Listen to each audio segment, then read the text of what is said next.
साधक का स्वभाव एक जिद्दी स्वभाव होता है, एक वीर स्वभाव होता है, एक बहादुर स्वभाव होता है। वो लड़ना पसंद करता है, वो कायरता से परास्त होना पसंद नहीं करता। 100 बार घुटने टेक देगा तो भी वो खड़ा होगा कि नहीं, तुझे मारूंगा, तू हमें कब तक मारेगा, मैं अविनाशी हूं, कब तक तू मारेगा देखता हूं। नहीं, इस बार फंसा लिया, अब नहीं फंसा पाएगा, फिर चूक हो गई, अच्छा तो फिर कहां से चूक हुई, वो हर बात को देखता है। तुम्हारी इच्छा ही खत्म हो जाएगी अस्तमैथुन करने की, लगाओ जरा दंड बैठक लगाओ, 100 दंड मारो, 100 बैठक मारो, 5 किलोमीटर दौड़ो। अभी देखो कंट्रोल हो जाएगा, क्योंकि ये तभी कर पाओगे जब वो रुकेगा, और ये करोगे तभी वो रुकेगा अपने आप। अब ऐसे घर बैठे खूब मनमानी खा रहे हो, दुनिया के प्रपंच देख रहे हो मोबाइलों से, गंदी बातें। इससे लड़ाई लड़नी ही पड़ेगी आपको, इसके लिए तैयार हो, मन को हराना पड़ेगा। ये बहुत काल से हमें हराए हुए हैं, अब इसे परास्त करना होगा। कायरता ना आने पाए, डर ना आने पाए, उत्साह आपके हृदय में रहना चाहिए। कायर नहीं बनो, शूरवीर योद्धा बनो। भारत भूमि में प्राण अर्पित करने के लिए हर समय उत्साह रखो। ब्रह्मचर्य बहुत जोर का ये यम है। ब्रह्मचर्य के बिना जीवन मृत है, मृत जीवन। ब्रह्मचर्य अमृत है। मन, वाणी, शरीर, बड़ा भारी इनका साधना में योग है। 8 प्रकार के मैथुनों का सर्वथा त्यागी ही ब्रह्मचारी कहा जाता है। इंद्रियां और मन मिलकर आपको इतने गुलाम बनाए हुए, जिधर दिखवाना चाहे, जो सुनवाना चाहे, जो बुलवाना चाहे, जो खावाना चाहे, सब कुछ करने के लिए तुम तैयार हो। इसी को मिटाने के लिए, तुम्हारी गुलामी को मिटाने के लिए अध्यात्म गरज रहा है। अगर उसकी बात समझ गए तो ये सब तुम्हारे गुलाम हो जाएंगे। श्रद्धावान लभते ज्ञानम तत्परा संयतेन्द्रियः। एक बार तुमने यदि असफलता में भी कदम बढ़ा दिए, महावीर बन जाओगे। ये असफलता कदम रोक देती है। अब क्या होगा? अब वही होगा जो होना है। बस जिद्दी स्वभाव चाहिए। यहाँ जिद्दी स्वभाव चाहिए। जीवन में देखा है, जहां कहीं भय, जहां कहीं परास्त होने की बात मन ने खड़ी की है, वही अक्सर परास्त हर तरह से देखा है। निकल जैसे जैसे चढ़ोगे वैसे वैसे दुश्मन जोर करेगा, वैसे वैसे जो आप क्या समझते हो, 4 माला घुमा लिए तो मन आपका शांत हो जाएगा, और बढ़ेगा, वो और आग पैदा करेगा, वो और प्रबल होगा। साधक भजन बल से उससे भी नियम लिया, निष्ठा ली, प्राण दे देंगे लेकिन बढ़ेंगे। ये पीर बहादुरों का मार्ग है। हर कदम सुदृढ़ नाम जपते हुए भगवान का भरोसा, हर मार्ग के जितने शिलाएं हैं, रोड़ाएं हैं, सब हटते चले जाएंगे। मुझे लगता है ब्रह्मचर्य की तरफ से हमारे समाज की दृष्टि हटती चली जा रही है। मनोरंजन के भाव में वो ब्रह्मचर्य, बोलो अब इस समय आप यौवन अवस्था में, इस समय तो उत्साह रग रग में रहता है, नहीं चेतना रग रग में रहती है। हम नए बच्चों को देखते हैं उत्साहहीन, मतलब जैसे डिप्रेशन में हो, चेहरा देखकर ऐसा लगता है जैसे परेशान हो। क्यों परेशान हो? क्योंकि आंतरिक जो शक्ति सपोर्ट करने वाली है। अभी आपकी अवस्था क्या, 30 वर्ष की अवस्था का जो मनुष्य शरीर है वो पूर्ण स्वस्थ हष्ट पुष्ट होना। देखो आप ऐसे लग रहे हो जैसे बहुत आप चिंताग्रस्त हो, आप बहुत परेशान हो। इससे हुआ क्या, आपने खिलवाड़ कर लिया, इसलिए बात है। अब सावधान हो जाइए। बोलिए अब क्या बात। हार कोई बुरी चीज नहीं है, निराश नहीं होना चाहिए, हमारी और उछाल होगी। खिलाड़ी का गेंद जब ऐसे नीचे जाता है ना, तो ये ना समझे नीचे गया, वो नीचे से थपक मारेगा तो अपने लक्ष्य पे जाएगा। हमको चिंता नहीं करनी है, बस हमें अभ्यास करना है और भगवान का चिंतन करना। कोई भी कार्य ऐसा दुर्लभ नहीं जो हम कर न सके। हम मनुष्य हैं, भगवान के अंश हैं, हमको हारना नहीं। 1000 बार हारेंगे तो भी हम दौड़ पड़ेंगे अपने लक्ष्य की तरफ। हार कर नहीं बैठ जाएंगे कि यार 1000 बार हार गए, अब क्या जीतेंगे। नहीं, हम हार को जीत में बदलेंगे। जब हमारे देहाभिमान में ये बात बैठ जाती, मैं स्त्री हूं और मैं पुरुष हूं, अब आपको कामना सताएगी। और जब हम काम का चिंतन करेंगे, काम का दर्शन करेंगे, काम की बातें श्रवण करेंगे, मनन करेंगे, तो काम जो चिंगारी स्वरूप है उस ज्वाला स्वरूप हो जाएगा, वो आपको अंधा कर देगा। जब अपने स्वरूप में आएगा तो आप ये नहीं देख पाओगे क्या करना चाहिए, क्या नहीं करना चाहिए।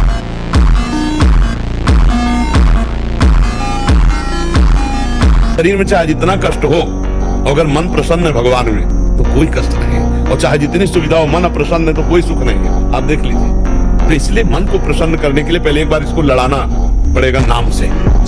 उसका जोड़ नाम ही है, दूसरा कोई नहीं है। वो कहेगा कि ये करो, तो आप कहो राधा राधा राधा राधा राधा, फिर कहेगा नहीं राधा राधा मत बोलो, ये करो, नहीं राधा राधा राधा, ऐसे लड़ाना पड़ेगा, युद्ध चलेगा। इस युद्ध में नाम विजयी होगा, मन अधीन हो जाएगा। नहीं तो हमारी एक केवल बात समझ ले, ब्रह्मचर्य छीन होने मत देना और कोई नशा मत करना। आपको सच्ची कहते हैं कि इतना ब्रह्मचर्य में ताकत है, देखो अपने आप ब्रह्मचर्य आपको पढ़ाई में न लगा दे तो बताना।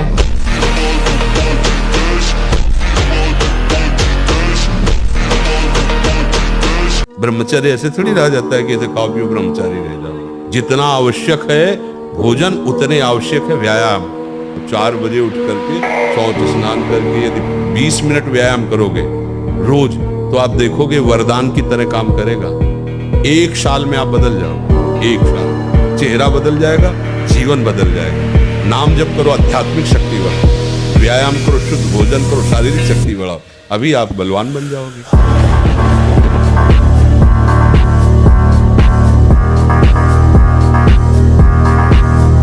वासना से प्रेरित होकर शरीर नष्ट, बुद्धि नष्ट, मन नष्ट, जीवन नष्ट। क्या मुर्दे जैसा जीवन, जो इंद्री जैसा चाहे वैसा डाउन कर दे, जैसा चाहे वो हमें शोक दे दे, दुख दे। थोड़ा सा साहसी बनो, तुम भगवान के अंश हो, तुम कुछ भी कर सकते हो, कुछ भी। मेरा मन ने कहा मैं मन का गुलाम हूं, वही करूंगा जो मन कहेगा। मैं मन नहीं निकला, वहां भी वो वर्णन कर रहा भेद, पर भाव में वो तदात्म हो गया है। बस भैया जब तक ये तदात्म वाली बात समझ में नहीं आएगी, तब तक कोई जादू टोना औषधि नहीं पैदा हुई कि तुम्हारे काम को मिटा दे। बहुत सूक्ष्मता से समझा, ये काम आदि दोष औषधियों से नहीं मिटा। क्षण में गुस्सा, क्षण में शांत, माथा, कमर, मेरुदंड, छाती, इनमें दर्द होना, बिल्कुल ध्यान से सुन लीजिए। रीढ़ की हड्डी झुकाकर बैठने में आराम महसूस करना, ये सब शिव ब्रह्मचर्य नाश के लक्षण। पूर्ण ब्रह्मचर्य की आवश्यकता है, जरा भी चूक नहीं। जैसा कह रहे वैसा प्राण सूक्ष्म होने लगेंगे, मन एकाग्र होने लगेगा, शरीर शांत होने लगेगा, चंचलता रही। पर एक बार पसीना पसीना, एक बार भीषण कष्ट प्रतिदिन, जब तक शून्यावस्था नहीं आती शरीर की, तब तक मुर्दे की तरह निस्तेज, उसमें उत्साह, उसमें शूरवीरता, ये सब क्षीण होने लगती है। आंखें धस जाती हैं और उसकी हड्डियां कमजोर होने लगती हैं, बाल पकने लगते हैं, झड़ने लगते हैं। थोड़ा भी परिश्रम या मेहनत करने पर हाँफने लगना, थक जाना, दैनिक दिनचर्या बिल्कुल ठीक ना होना, चित्त में बहुत सी कुचिंताएं बढ़ जाना, थोड़ा सा दुख एक पहाड़ जैसा लगना, थोड़ा सा भय ऐसा लगना कि अब क्या होगा। डिप्रेशन किस बात का है? क्यों डर रहे हो? तुम्हारा पाप तुम्हें डरा रहा है। तुम बिल्कुल खुला बच्चा मानो ना, ये तुम्हारे आचरणों का फल तुम्हें प्राप्त हो रहा है और कोई नहीं है। कोई डिप्रेशन, किस बात का डिप्रेशन है? जिस मन को हमें सच्चिदानंद चिंतन में लगाना चाहिए, उस मन को हमने गलत चिंतन में लगाया। जिस शरीर से हमें सद आचरण करने चाहिए, हमने गलत आचरण किए तो परिणाम भोगना पड़ेगा। अब मन की लगाम छूट हो गई, इंद्रिय रूपे घोड़े मनमानी आचरण करें, डिप्रेशन में नहीं जाएगा तो और कहां जाएगा। अगर इससे बचना है तो आज भी हम कह रहे हैं, नाम जप शुरू कर दो, जोर जोर से नाम जप शुरू कर दो। जब हमारा कोई अपमान करे तो हमें सहकर वहां से चल देना चाहिए, हिसाब भगवान के ऊपर छोड़ देना चाहिए। और अगर हम वो गाली दिया और हम चुप हुए, सुन के चल दिए, तो उसको गाली देने वाले को ऐसा दंड मिलेगा समय पर कि दोबारा किसी को गाली नहीं देगा।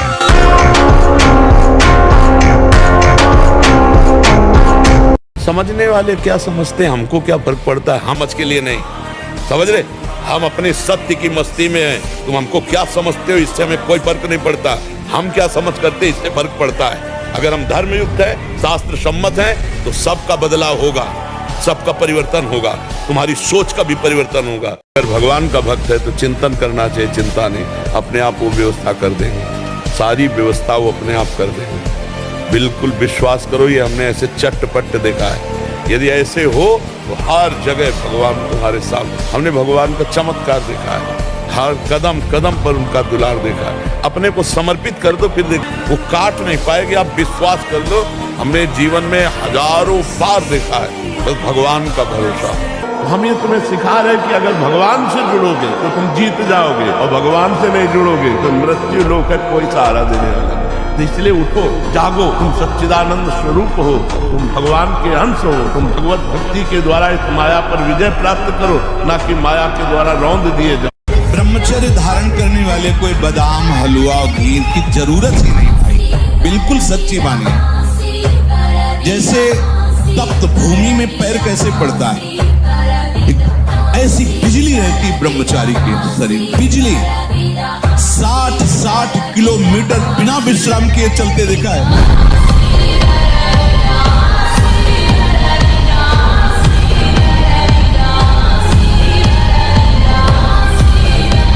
आप अपने हाथ से ही, अपनी वासना से, अपनी कामना से, अपनी चेष्टा से इस काम का स्वागत करते हैं तो आपकी कहां स्थिति होगी, जबकि इस दुश्मन को दुश्मन मानकर मारना है। अगर इसकी प्रेरणा के अनुसार आप कोई कार्य करते हैं तो आप इसका स्वागत करते हैं। सामान्य मनुष्य की तो बात ही क्या है। ब्रह्मचर्य बहुत बड़ी हमारी निधि है। ब्रह्मचर्य संपूर्ण विद्याओं को प्रकाशित कर देता है। ब्रह्मचर्य समस्त वैभवों का स्वामी बना देता है। ब्रह्मचर्य समस्त दुर्भाग्य को मिटाकर सौभाग्य प्रदान करता है। ब्रह्मचर्य परम श्रेष्ठ पदवी, ब्रह्मचर्य परम स्वतंत्र स्थिति, ब्रह्मचर्य संपूर्ण उन्नति का बीज है। समस्त सिद्धियां ब्रह्मचारी का स्वयं वर्ण कर लेती है। हमारे मन में जो भोगों की स्फुरणा होती है उसके कई कारण हैं। एक तो होता है संचित पाप राशि, दूसरा संग से होता है। पूर्व संचित पापों से जो स्फुरणा होती है उससे बहुत सहजता में बचा जा सकता है, लेकिन प्रगट कुसंग से जो स्फुरणा होती है इससे बचना बड़ा कठिन होता है। उपासक को सदैव ये देखना चाहिए कि मेरे मन की स्फुरणा कहाँ है। यदि भोगों के प्रति हो रही तो त्रुटि कहाँ है। पूर्व पाप संस्कार से हो रहे हैं या कहीं कुसंग हो रहा है। पूर्व पाप संस्कार स्फुरणा देगा, ना कि आपका नाश, ध्यान रखना, और कुसंग स्फुरणा ही नहीं देगा, नाश कर देगा। चंचल मन को मनमानी न करने दो पार्थ से अपने आत्मा का। जो स्त्री आपसे गलत चेष्टा की भावना प्रस्तुत करे बिल्कुल दूर हो जाओ। वो भगवान की माया से मोहित होकर आपको भ्रष्ट करना चाहती है। या जो पुरुष आपको ऐसा, तो आप कभी ये ना सोच लें कि बहुत सुंदर है हमें सुख मिलेगा। नहीं, आपके सुकृत नष्ट हो जाए। जो पुरुष आपके पास बैठकर गंदी बातें सुनाता हो, गंदे दृश्य दिखाता हो, गंदी चेष्टाओं का परिचय कराता हो, ऐसे पुरुष का त्याग और ऐसी स्त्री का त्याग जिसके संग से आपका अपना धर्म नष्ट हो जाए, बिल्कुल नहीं। सावधान। अगर भूल हो गई है तो आज से सावधान हो जाओ। अब लो नशानी, अब ना नशई हो। प्रार्थना मान लो। कौन हो, कहां हो, कैसे हो, कोई प्रश्न नहीं। जैसे हो, जिस परिस्थिति में, जिस विषय में फंसे हो, वहीं से तुम्हें नाम उठा के महात्मा बना देगा, तुम्हें धनवान बना देगा, यशस्वी बना देगा। तुम तेज से संपन्न हो जाओगे। भगवान नाम का तेज है, प्रताप है भगवान नाम का। आप बसा के तो देखो। ब्रह्मचर्य में अपने आप एक उन्माद है। आप देखो, जिन बच्चों ने ब्रह्मचर्य छीण नहीं किया है उनको देखो कैसे उछलते हैं, कैसे कूदते हैं, बिजली की तरह उनके शरीर में स्फूर्ति होती, एक उन्मत्तता है, गाते हैं। क्यों? वो उन्माद पैदा कर रहा है ब्रह्मचर्य, आनंद का उन्माद है। और जो ब्रह्मचर्य छीण किए होते, मक्खी उड़ाए नहीं उड़ती। आगे देख लेना, खुद आप देख लेना। भजन कर रहे हो, गंदे भोगों की आकांक्षा है, गंदी क्रिया करने की चेष्टा है, गंदे लोगों से मिलने की भावना है, क्या भजन कर रहे हो? कैसा भजन कर रहे हो? कहां भजन हो रहा है? यदि ये सब गंदी बातें बनी रही, धिक्कार है जीवन को। परमार्थ का पथिक होकर के कहां क्या दुर्दशा हो रही, क्यों हो रही है? भजन इतना बड़ा महान महिमा में गुरुदेव ने मंत्र दे दिया, नाम दे दिया, उपासना दे दिया। अब उसमें चित्त न लगाओ, कहो कृपा होगी तो हो जाएगा, तब तक हम विचार कर रहे हैं, गंदे आचरण कर रहे हैं। सावधान। सिंह चाहे जितना भूखा हो बिष्ठा नहीं खाता, ऐसे ही भगवत मार्ग का पथिक चाहे जितना जले शास्त्र विरुद्ध आचरण नहीं करता। इसलिए सावधान होकर के भजन की निरंतरता और असाधन का त्याग दृढ़ नियम से चलो। हम भगवान के अंश से हारने वाले नहीं हैं। ये बिल्कुल किसी भी बच्चा के मन में नहीं रहना चाहिए। फेल हो गए तो क्या होगा? क्या हो गया? यही जिंदगी है। फेल हम कैसे हो जाएंगे? अगर हमसे चूक हुई है तो हम फेल हो जाते हैं तो बर्दाश्त है, अगली बार हम फिर और पढ़ाई पढ़ेंगे, अगली बार हम और हिम्मत करेंगे कि अगर विद्यार्थी परास्त हो जाता है पढ़ने में तो जीवन नष्ट करने की नहीं सोचना। एक जीवन ऐसा है जो जगत में प्रकाशित हो जाएगा।